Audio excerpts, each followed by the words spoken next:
Um, so we're going to have to try to do the best we can. Calvin has been great to volunteer to be my carry the microphone person around, and he is out of town this morning, but we'll try to. Dennis, can you?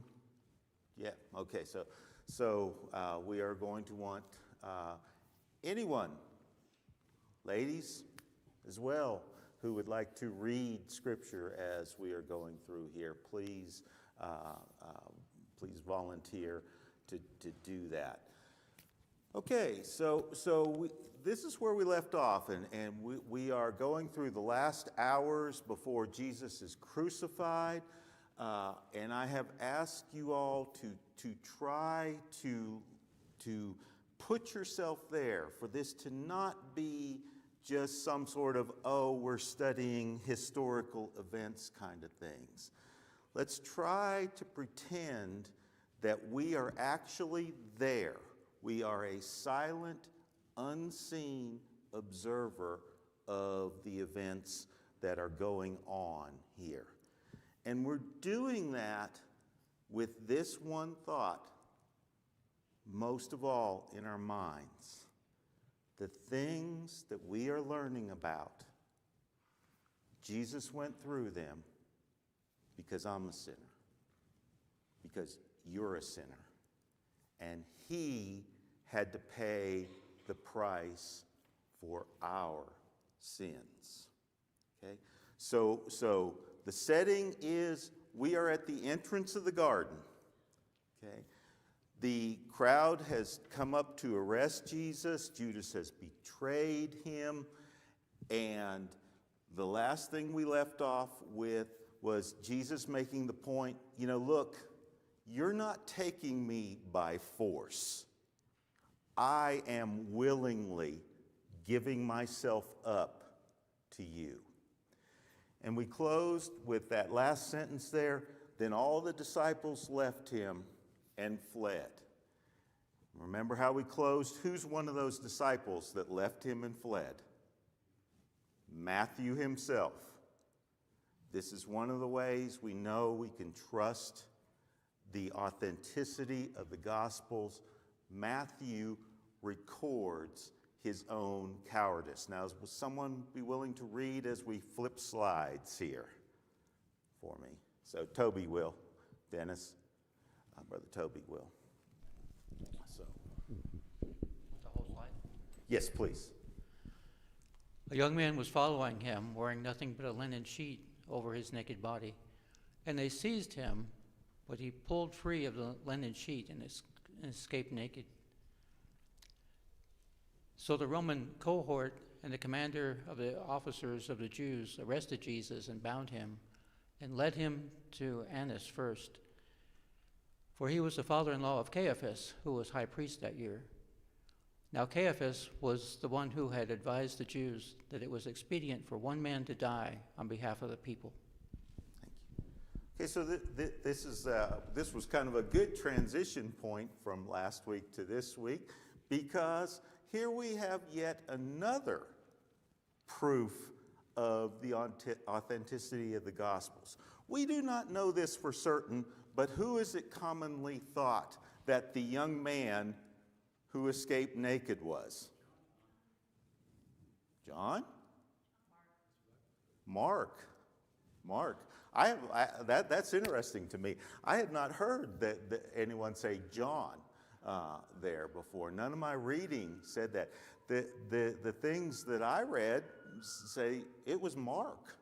It was Mark himself who did this.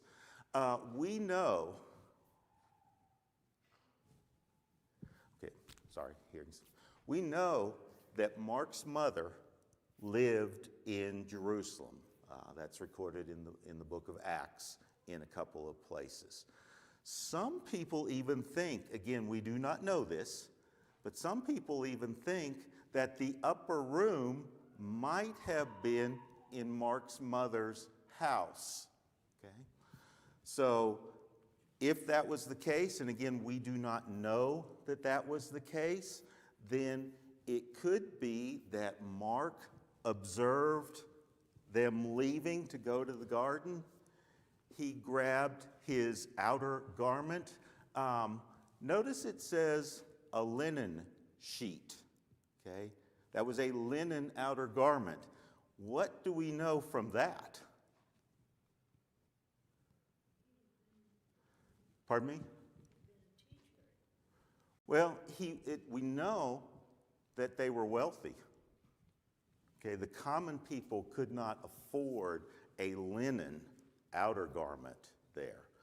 So, again, we do not know the exact location of this, but it is commonly believed that Mark is the one who was following along, having seen the events, okay? Everybody's fleeing.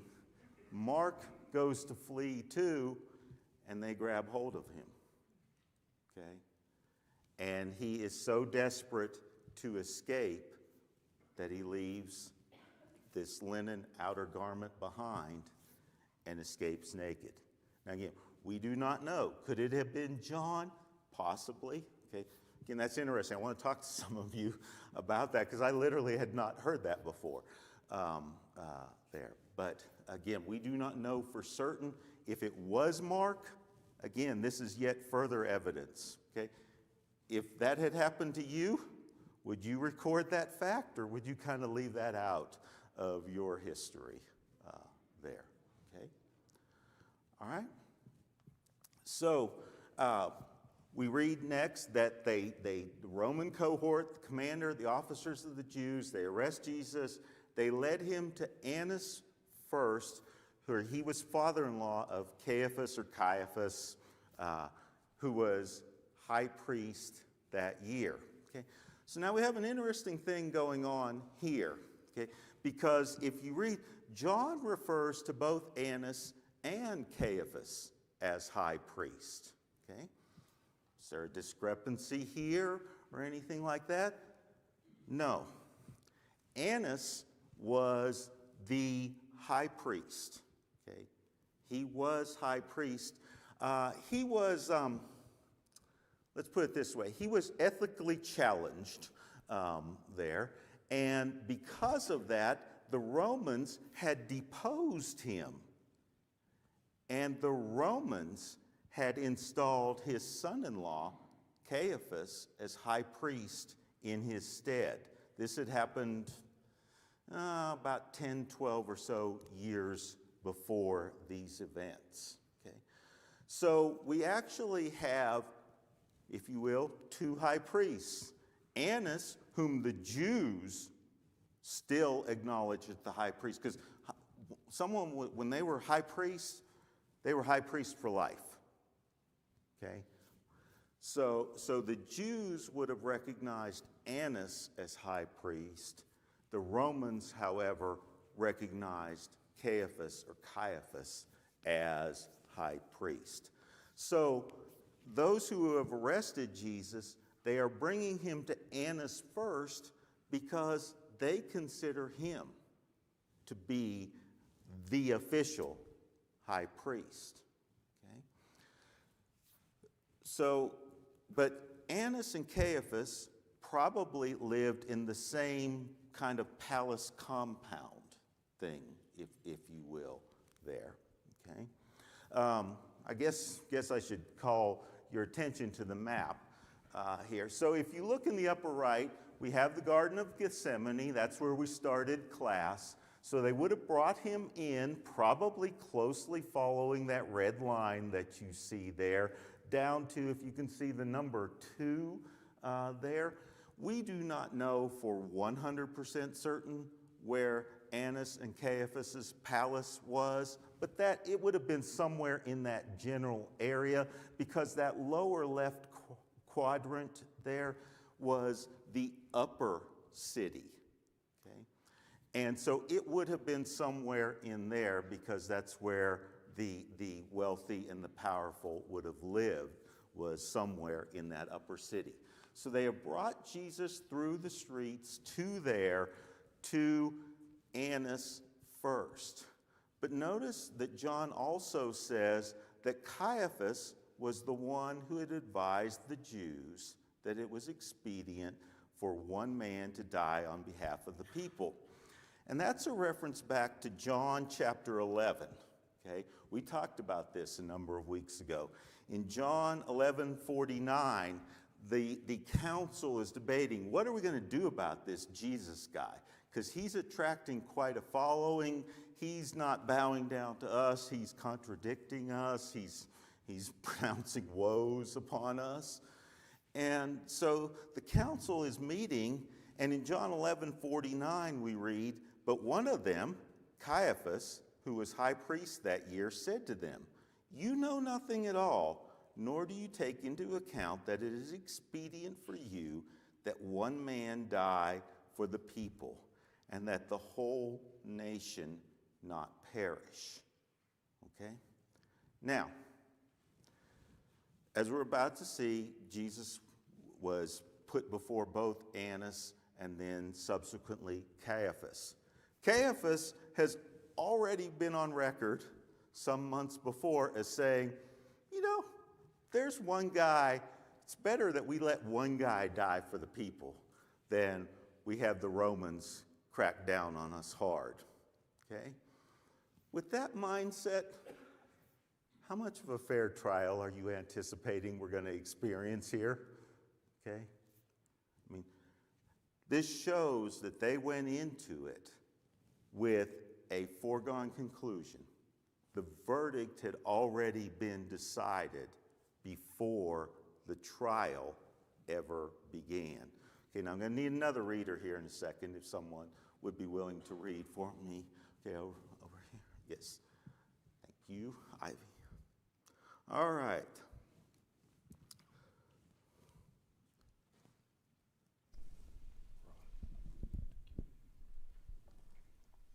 The high priest then questioned Jesus about his disciples and about his teaching.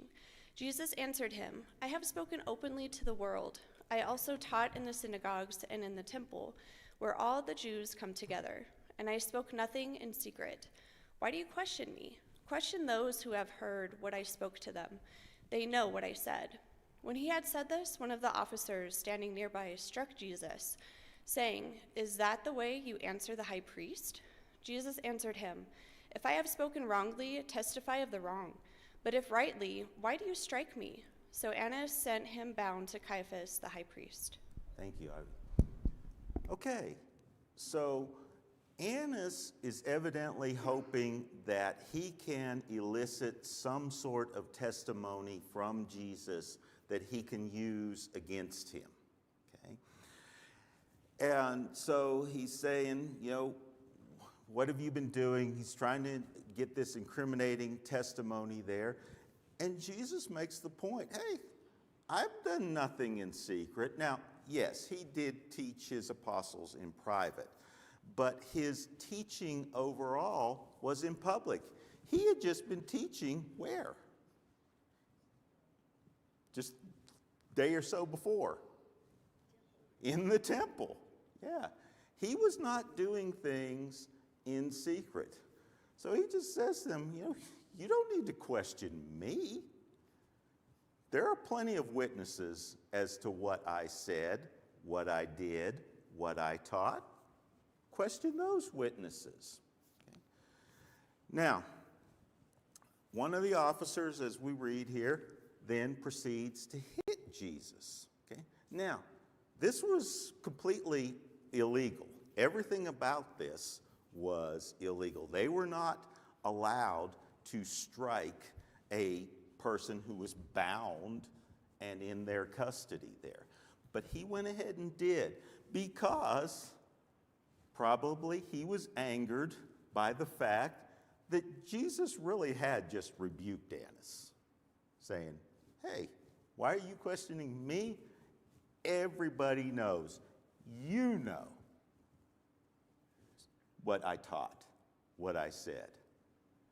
And so, probably out of anger, this officer turns and gives Jesus a blow. All right? And Jesus' response was, if I've spoken wrongly, then the proper thing to do is not to hit me, but it is to add that to the charges against me. You have no right to hit me. Okay? So if I've spoken wrongly, charge me with that wrong. But if I've spoken correctly, why are you striking me? Okay? And of course, the answer is obvious. He is speaking correctly. There was no reason for the officer to strike him. Okay? There.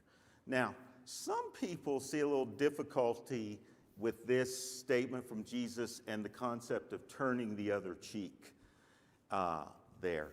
And, because Jesus didn't just say, okay, officer, you hit me on this side, now come hit me on this side. Okay? He basically rebuked the officer and said, you shouldn't have hit me. Okay, so how do we reconcile that?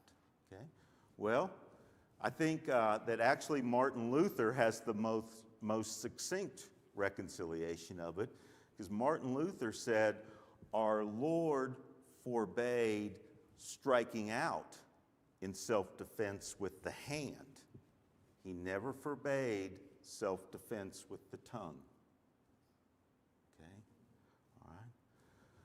So when we are wronged, okay, we have no authorization to fight back. Okay, there. But we are completely within our rights to defend ourselves verbally. To, as Jesus did here, say, hey, you guys are the ones who are in the wrong, not me. Okay, we're going to need another reader, please. There. Someone willing to read? Again, if you don't volunteer to read, you have to listen to me more. So, okay. So please, Brother Dick is going to read for us here. Okay. All right.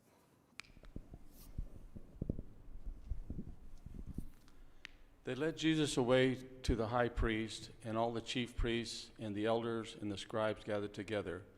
Peter had followed him at a distance, right into the courtyard of the high priest, and he was sitting with the officers and warming himself at the fire. Now the chief priests and the whole council kept trying to obtain testimony against Jesus to put him to death, and they were not finding any. For many were giving false testimony against him, but their testimony was not consistent. Some stood up and began to give false testimony against him, saying, we heard him say, I will destroy the temple made with hands, and in 3 days I will build another made without hands. Not even in this respect was their testimony consistent. All right, so unlike the journey from the garden to see Annas, this was probably a very quick, short trip here because, again, Annas and Caiaphas almost certainly lived within the same compound. Okay, so Annas has completely failed to obtain testimony from Jesus himself that he could use against him. Annas is just the latest in a long, long, long line of people who tried to trap Jesus in his own words and were unable to do that. Okay? So, again, this trip here was probably the led Jesus away to the high priest. This is taking him from Annas to Caiaphas. Probably was a trip of a few yards or a few dozen yards there at most. Okay, it says all the chief priests, the elders, the scribes gathered together. Now Mark here has interjected this part that Peter was following along at a distance. We're going to talk more about Peter here in a little bit there. But at this point, we're going to focus on what's happening with Jesus there.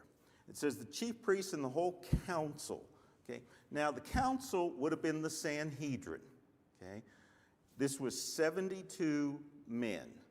Okay, now were all 72 there at this point in time? Keep in mind, we are probably shortly after midnight, 1 a.m., somewhere in around there.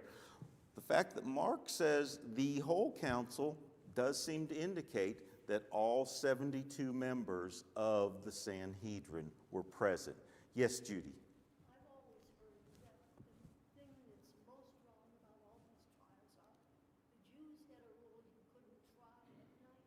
Yes, and that is exactly right. What Judy said is exactly right. The Jews had a rule or a regulation, if you will, that you couldn't try someone at night. And we will see that, therefore, they're going to have another trial here at daybreak. This is kind of like an informal thing. Yes, it was completely wrong. Everything about this was going against their own rules there. The hitting him, the doing all of this in the middle of the night, okay? Believe it or not, they actually had their own equivalent of what we call the Fifth Amendment, okay? You have the right to not incriminate yourself, okay? You can stay silent. You don't have to say anything. As we're going to see, they're going to violate that. Everything that they are doing is illegal and improper here, okay? So, they are searching for these witnesses. Now, why are they searching for these witnesses to testify him? Well, it's because they've had to change their plans. Remember that originally they wanted to wait till after the feast to arrest Jesus. That was their plan. They were going to let the crowds disperse and everything like that, and then they were going to arrest Jesus. But here comes Judas with his offer to betray Jesus, which they take. And so now they are scrambling to get witnesses to actually testify against him. And as Mark says, there were a lot of people giving false testimony against him. Okay, now the notice that it says here that they found some stood up. Okay, Mark's account does not specifically say that there were two men there. The drawing is actually pretty good here because there were two there. Why two? Because the law of Moses required a minimum of two witnesses. You could not be convicted of anything on the testimony of only one witness. And that's for obvious reasons there, okay? So you had to have a minimum of two witnesses. They are struggling to find two witnesses here. And the reason why is this. Any witnesses that they get are telling lies, right? They are false witnesses. Try to get two people to tell the same lie in a consistent manner. We had a little glitch there. I do not know what happened. Okay, let's see if we can go back in here. Alrighty. Don't know why we have dropped out there, but let's see here. Let's see if we can come back in and get this going again. I apologize. Go to the auditorium, please. All right. There we go. Sorry about that. Don't know whether we had a little Wi-Fi glitch there for a second or what. Okay, so as I was saying, try to find two people and get them to tell the same lie in a consistent fashion. Okay? It's pretty much impossible to do. Okay? So that was the scenario that was happening. Okay? But finally, they get these two guys, they come up, and they give false testimony saying, we've heard him say, I will destroy this temple made with hands, and in 3 days I will build another made with hands. Okay. Now, they're taking what Jesus did say out of context here, because this is a reference back to John chapter 2. Back in John chapter 2, verses 18 through 21, it said, the Jews said to him, what sign do you show us as your authority for doing these things? Jesus answered them, "Destroy this temple, and in 3 days I will raise it up." The Jews then said, "It took 46 years to build this temple, and you will raise it up in 3 days?" But he was speaking of the temple of his body. Okay? So these false witnesses were taking what Jesus said out of context there, something that, by the way, Caiaphas knew. Okay? Jesus had said enough about the fact that he was going to be killed and raised from the dead 3 days later. And Caiaphas knew he had said those things. So Caiaphas knew that this was all false testimony. Okay? But when the verdict's already decided, Caiaphas didn't really care about that little particular detail of the truth here. Okay? All right. Do I have someone else willing to read for us, please? Okay, Brother Gary will. Thank you.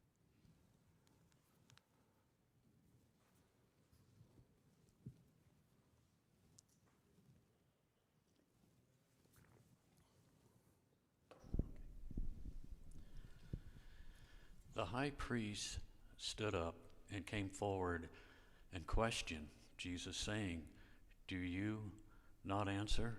What is that these men are testifying against you?" But he kept silent and did not answer. Again, the high priest was questioning him and saying to him, "Are you the Christ, the Son of the Blessed One? I adjure you by the living God that you tell us whether you are the Christ, the Son of God."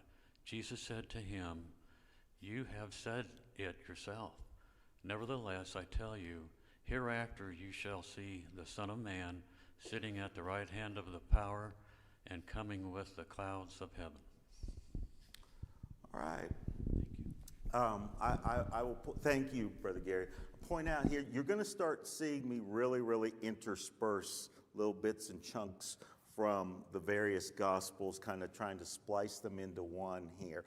As I was studying and preparing these slides, the harmony of the Gospels that we've been using all along, it's just like, the way they have it just doesn't flow here. And so I picked up J.W. McGarvey's The Fourfold Gospel, something I would highly recommend to you there. And as I read through J.W. McGarvey, as opposed to the harmony of the Gospels where they kind of have like 4 columns and put verses side by side there, McGarvey just puts it all together. It is very hard to parse because he's literally putting everything there, and you just got an A, B, C, or D there to know which gospel this particular part is coming from. And then he uses the American Standard Version, which my wife loves, but that old style language makes it even harder for me to parse there. So hopefully I have not made any mistakes here as I parsed all of this out here. So the false witnesses, they have testified, and Jesus says nothing. The high priest, okay, he's frustrated at this point. Again, keep in mind, Caiaphas knows what those 2 men said was false, that it was taken out of context. And he's wanting something to go ahead and justify what he has already decided to do, to kill Jesus. Okay? So he says, "Aren't you going to answer? What are these people testifying about you?" Jesus essentially exercises his Fifth Amendment right to stay silent there and does not answer.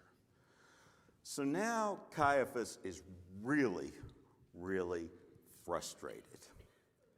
And so he resorts to something here, and Matthew's account brings this out, okay? Mark just says, he says, "Are you the Christ, the Son of the Blessed One?" Matthew points out that he says, "I adjure you by the living God." Okay? Now that's significant because if you were in a Jewish trial and someone said, "I adjure you," your Fifth Amendment rights just ended. Okay? That was something that you had to respond to, okay? Or you were considered guilty, okay? So Jesus is basically being compelled to open his mouth and to testify, okay? And so he does, okay? Jesus said to him, "I am," according to Mark, "you have said it yourself," okay, according to Matthew. Now, that's basically the same thing, okay? All right? You know, someone looks at me and says, "Kevin, are you an old man?" And I say, "You have said it yourself." I'm basically saying, yeah, I'm an old man there, okay? So those two, that was a Jewish idiom there of "you have said it yourself." Okay? So he says, yes, I am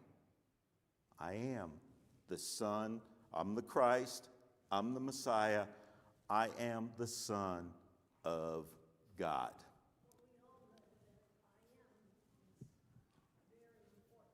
Yes. Yes.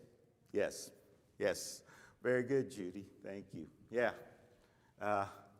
Moses, back when he's seeing that burning bush, okay, and he's speaking with God, and he says, "Who shall I tell the people has sent me?"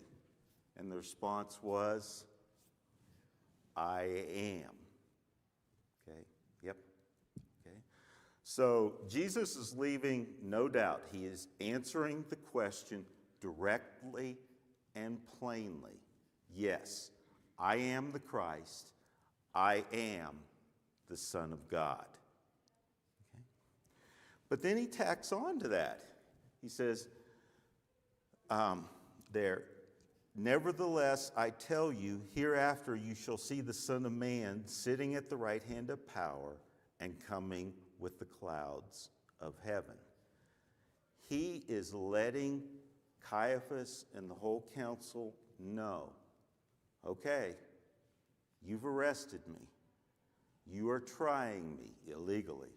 You are going to convict me. You are going to kill me. And you are going to fail. Because despite everything you are about to do, the day is going to come when I will sit at the right hand of power, and I will come one day on the clouds of heaven. Okay. Now, first part of that has already been fulfilled, sitting at the right hand of power. Second part, coming with the clouds of heaven, that is still to come. Okay. That is a reference to his second coming. Okay. Now,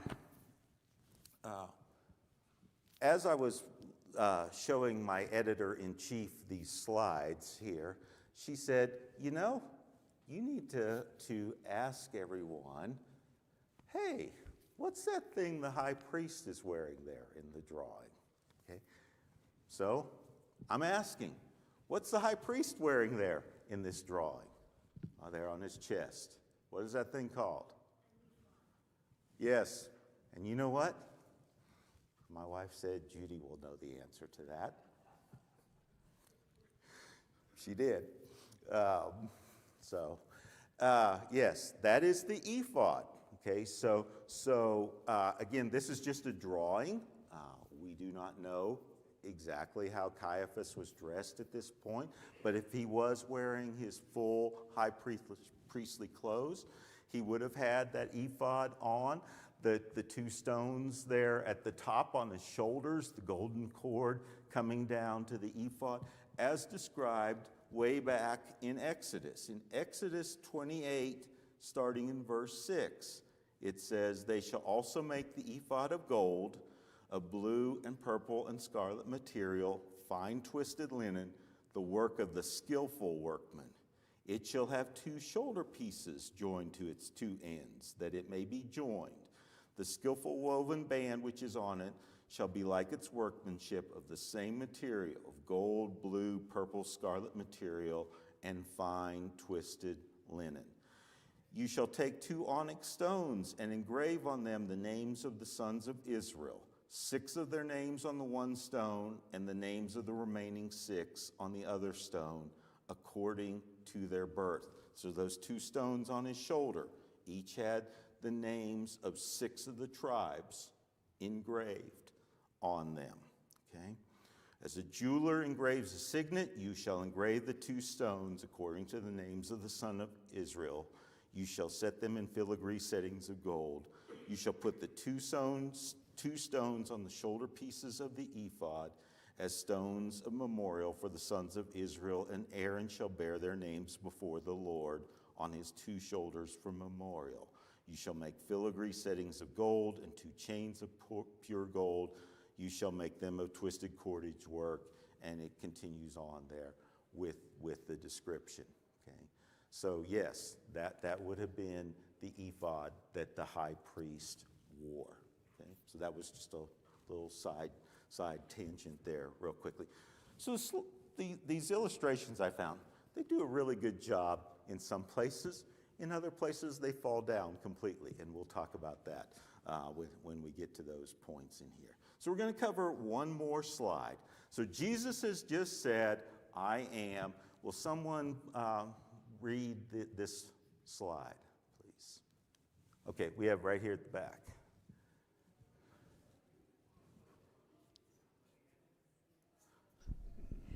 Then the high priest tore his robes and said, "He has blasphemed. What further need do we have of witnesses? Behold, you have now heard the blasphemy. What do you think? He deserves death." And they all condemned him to be deserving of death. Okay, now, we talked about how that they were doing things that were illegal. The high priest, it would have been illegal for him to tear his high priestly garments. Okay? But he did it anyway. Okay? Now, we don't know, of course, what was going on in Caiaphas' head here. But it seems rather likely that this is all an act. Okay? Because Jesus has already said that he was the Son of God. He's made that clear.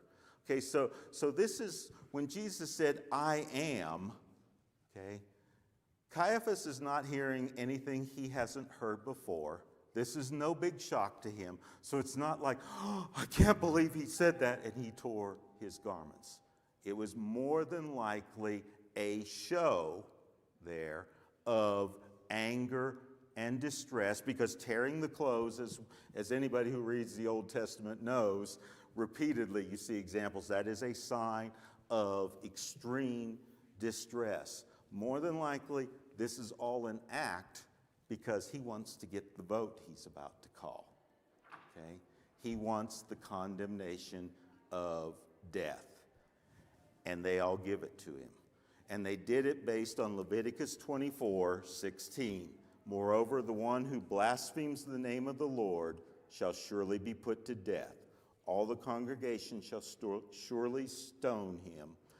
The alien as well as the native, when he blasphemes the name, shall be put to death." Okay. So in this illegal farce of a trial held in the middle of the night, Caiaphas has gotten what he wants now. He has gotten the council to agree Jesus must die. Okay? And that is where we will pick up next week, Lord willing. Oh, yes, Brother Toby, real quick. Yes. Grace just found out that her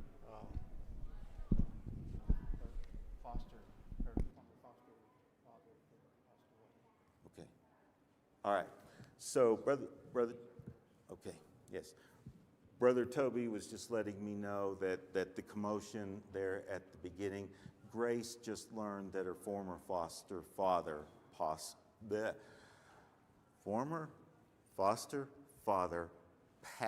away. Sorry, not easy for me to say.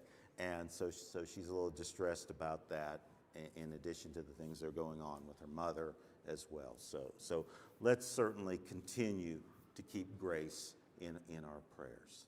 Okay. All right. Thank you again, everyone.